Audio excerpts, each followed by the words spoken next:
السلام عليكم ورحمة الله وبركاته. الله يمسيكم بالخير. حنا كل يوم نقول الله يصبحكم بالخير، واليوم نقول الله يمسيكم بالخير. تأخرنا اليوم ظرف طاري، والحمد لله خلصت الأمور، وخير ما نبدأ بذكر الله سبحانه وتعالى. لا إله إلا الله، والصلاة على رسول الله. اللهم صل على محمد وعلى آل محمد وعلى صحبه أجمعين.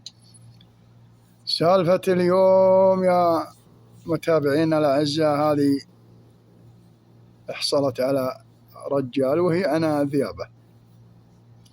عن الذيابة وقصته. يقول أنا، يرويها الراوي عنه، يقول أنا رجالا عزمت في البر، ويوم أنا عزمت، هذا كلامه عام على كلام الراوي. يقول حاصل القصة عام 35 أو 34، 1434 35 حولها في هالحراوي.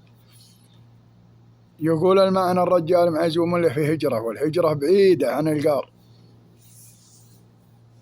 في خط دباية تطلع من القار تقريبا حول 25 كيلو و 30 كيلو. وذكر المنطقة هو، وقال ذكرها ما عندي مانع. المنطقة اللي هو يذكرها هجرة، يقول غرب جنوب القصيم، تطلع من طريق خط المدينة وتنزل دباية جنوب غرب، داخلة في الجبال. عاد الله أعلم، أنا ما ذكر الاسم الديرة، ذكر الاسم أنها جنوب غرب القصيم، من أحد التابع للقصيم. المهم أنه نزل الرجال وصار مصيف المغرب، ويوم أنه نزل، تعرفون الردمية، بعض الردميات هذه ماكلتها الأودية، قاطعتها ولا مخربتها السيول، ومن زمان. والردمية هذه قطع معها الردمية، قطع لها أول وادي وثاني وادي، والمهم الثالث غابت عليها الشمس. قال أنا بلف مع الوادي هذا، بأخذ عن الخط شوي، بطلع عن الخط،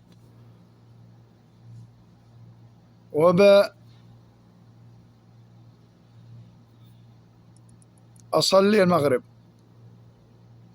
خذ عن الخط، طلع عن الردمية، وأثر الطلوع عن الردمية في الوادي كله بطحة، كله غراز، وما انتبه هو. طلع وتغرز السيارة، خذت له يمكن حوالي 10 متر 20 متر عن الردمية اللي قاطعت عن الوادي، وطبها الردمية مرصوصة مردومة ردم، ولا هي بتغرز، لكن اللي يغرز إذا طلعت منها في الوادي. المهم غرز الرجال يوم أنها أخذ، ويقوم يحفر من هالسيارة، بطحة وحالته حالة. غطست السيارة اللي ما هي بدبل ولا هي هايلوكس عادية، هايلوكس غمارة عادي، بدون دبل، بدون أي شيء، على كلام الراوي، ولا معها أجهزة ولا معها شيء.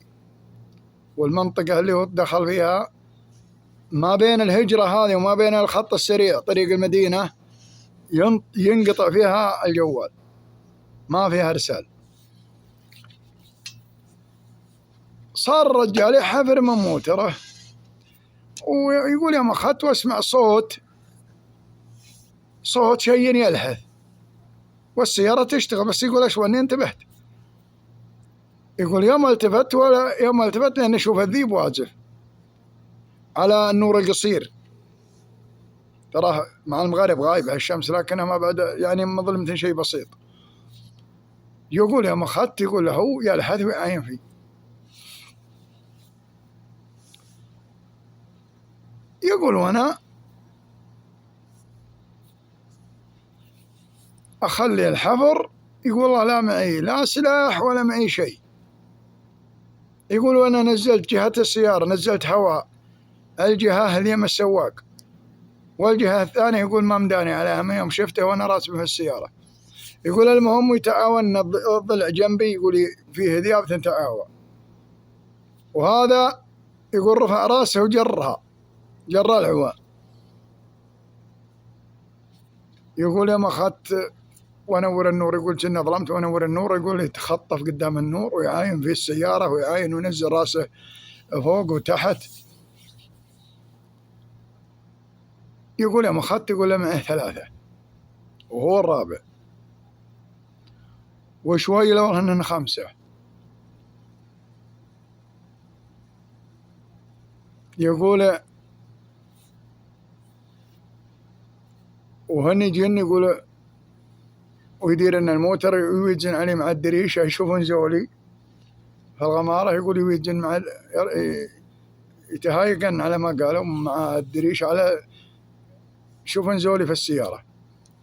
يقول ينقزن مشخن القزاز بيدينهم. يقول لكنهم ما صملن. يقولوا 2 منهن انقزن فوق الكبوت، وانا وياهن على هالشغله لانقزم فوق الكبوت. يقول دقيت بوري ولا زدت على السياره، يقول طبن الكبوت، وبعضهن يقول طالع فوق الغماره. يقول ما تسنها ما عليهم مني اصلا ولا عليهم من الموتر ولا خافن. يقول بعضهن يجي لين يجي عند الدريشه حقت السواق ولا الراتب، يقول يوقف على رجلينه ويحط يدينه على الدريشه ويعاين فيه بيني وبين القزاز، يقول يعاين فيه. يقول أنا وياهن على هالحالة. يقول وأنا أحاول في السيارة الكفرات اليسار منزل هواها واليمين ما نزل هواها، يقول أنا أحاول فيها. يقول وهز السيارة، هز السيارة هز كودنها تطلع عن التغريز. السيارة اللي صارت تهزها كل ما تهزها تدفن الكفرات تدفن محلها. يقول وهزها وهزها على شوي شوي، وقلت يا الله يا كريم يا الله يا كريم. يقول جت الساعة 10 وأنا وهالسيارة وهالذيابة هي فارقني. يقول يتعاون بعضهم يعوي هو فوق التندة بعضهم فوق الكبوت، ولا طقت بوري أول ما به يقول أطق بوري يتطابحن ويهجن. تالي صار شيء طبيعي ما عاد عليهم مني لا أنا ولا البوري. يقول يوم أخذت وهز السيارة هز السيارة هز السيارة. يقول الغريبة أن الخط هذا من الساعة 7 المغرب لين الساعة 10 ما شفت ولا سيارة جاية معه، وهو طريق يروح للهجر، هجرتين، الهجرة اللي نبغاها وهجرة وراها. يقول والجوال مقطوع، جهاز كنود ما فيه معي، جهاز لاسلكي هذا الإرسال ما معي. يقول ما معي، ولا لو معي جهاز أنا ما أكلم ولا نادي أحد يفزع لي، الناس على الجهاز موجودين، لكن السيارة كلها ما هي بمجهزة. يقول وأنا شغلتي يا ما قدمت يا ما قدمت يا ما أخرت، يا ما قدمت يا ما أخرت على هالشغل. يقول بس شيء بسيط ما يجي له أفتار، يعني فترت كذا بس أكفر أتحرك شوي شوي. يقول قلت يا الله يا كريم، إما طلعت السيارة ولا جي حد ينقذني احتمال أنها احتمال وارد أنها تكسر القزاز، لكن جات الساعة 10. يقول جات الساعة 10 للنور جاي مع الخط. يقول موتري نوره والع وموتري يشتغل، ونص التانكي يمكن راح مع المشوار ومع الاشتغال أكثر من نص التانكي.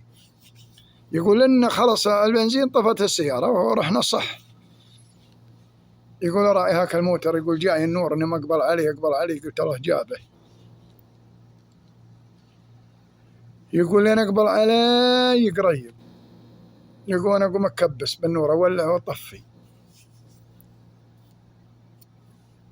يقول هو يوم أخذت له جايني مع الخط، يقول هو يسطع النور علي ويعاينون فيه. يقول هم 2. يقول يوم شافوا الذيابة يقول هجت اللي عندي، يقول اختفت ما أدري وين راحن. الظاهر شافنا السيارة الثانية حسين ودرن قال يمكن يجي رمي يجيهن شيء هجن، الله أعلم. يقول هم ينورون علي الرجال يقول ويصيرون انقاذ لي سبحان الله العظيم من هذه الذيابة. يقول والله يا لو ما جولي لا روح.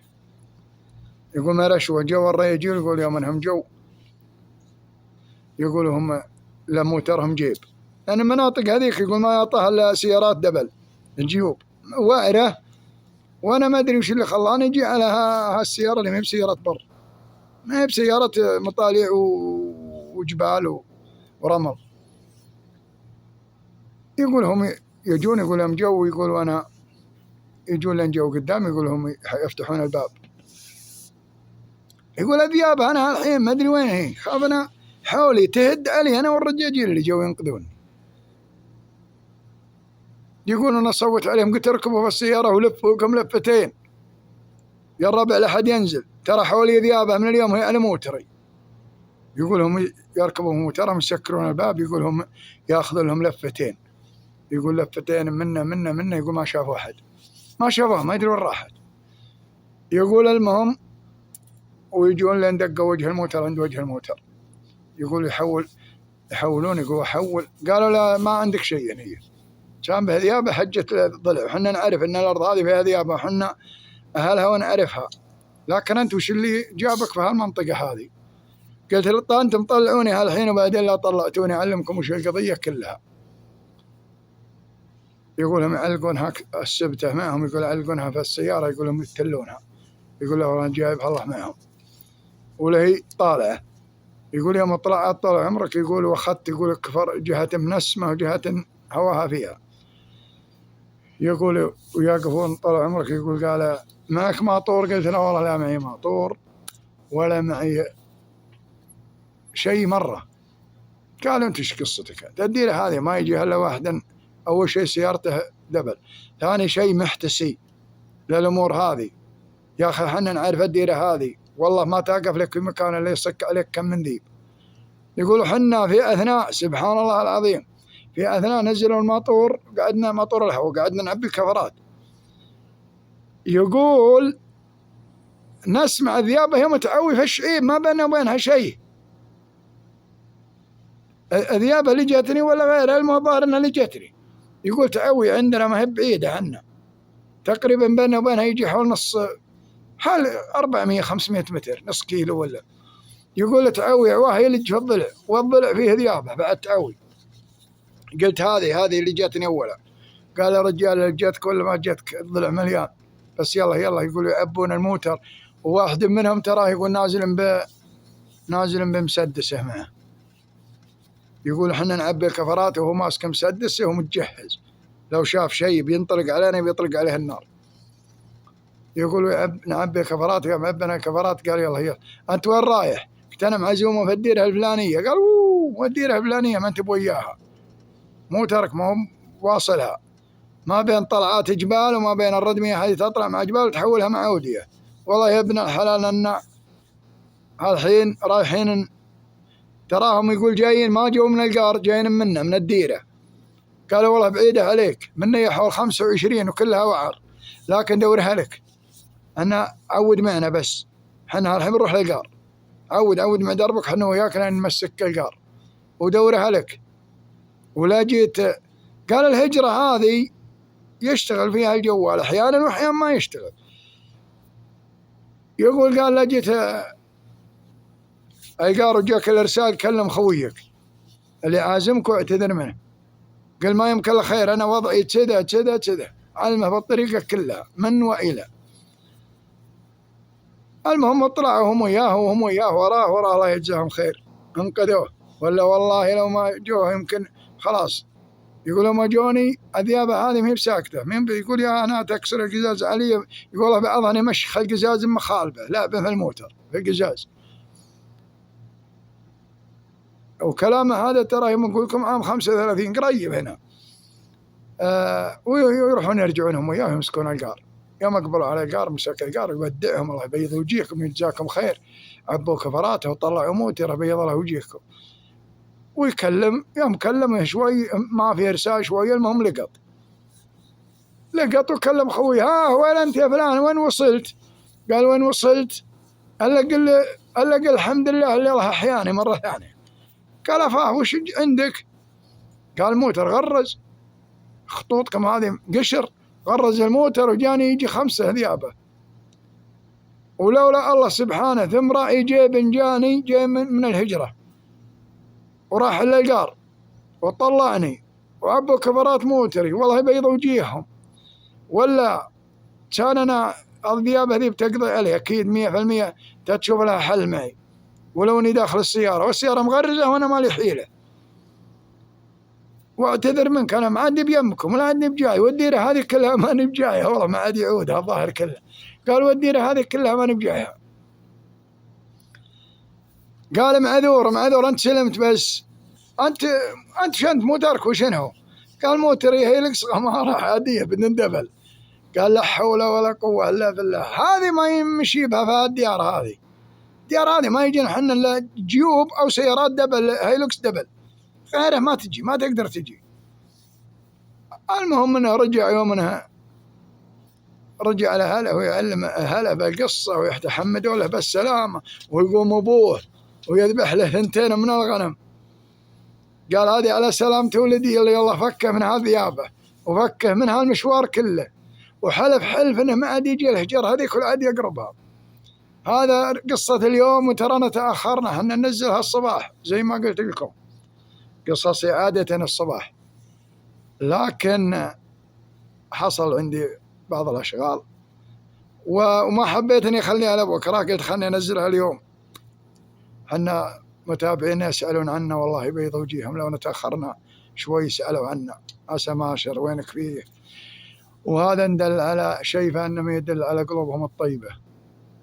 متابعين ومتابعات الله يجزاكم خير الجزاء، ومن سأل عنا ومن هاك الأيام بعد أيام العيد انقطعنا، والله في ناس انحرصوا والله يبيض وجيههم يسألون، والله في ناس ترسل بعد توقفت اليوم والله أنا يرسلون. الله يبيض وجيهكم جميعا، وما تحبون اللي يحبكم ويغليكم، والله أنكم غالين عندنا، والله يبيض وجيهكم يجزاكم خير وما تشوفون شر.